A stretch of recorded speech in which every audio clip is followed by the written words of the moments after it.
اللہ دا حکم ہے کہ میں قرآن اس وجہ تو نہیں بھیجیا،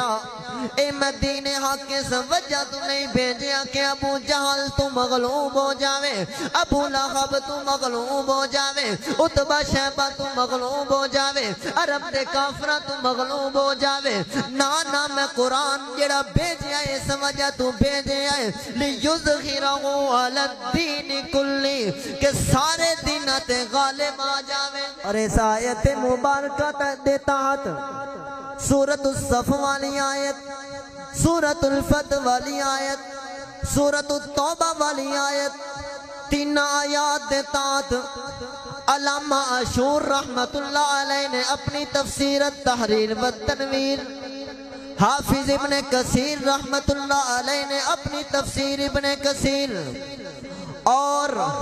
علامہ قرطبی رحمت اللہ علیہ نے اپنی تفسیر قرطبی دے اندر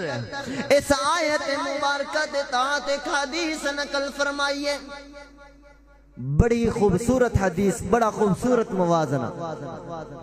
حدیث مبارکہ نبی کریم علیہ السلام دا فرمان ہے لا یبقى على ظہر الارض بیت مدر ولا وبر، لا یبقى على ظہر الارض بیت مدر ولا وبر، کوئی بھی ایسا مکان اس دھرتی تے باقی نہیں رہے گا بیت مدر ولا وبر،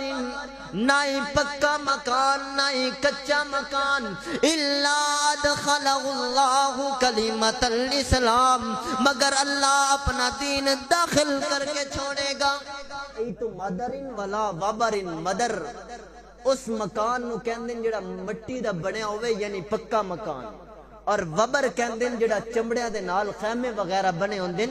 کہ کچا مکان پکا مکان جڑا بھی ہے اللہ اس تے دین ضرور داخل کرے گا۔ اگلے الفاظ حدیث مقدسہ دے بڑے عجیب، توجہ کرنا،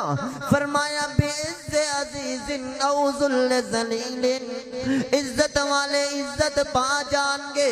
اور ذلت والے ذلیل و خوار ہو جان گے۔ اس حدیث مبارکہ دے جملے توجہ میرے پیغمبر علیہ السلام نے وضاحت نال سمجھایا،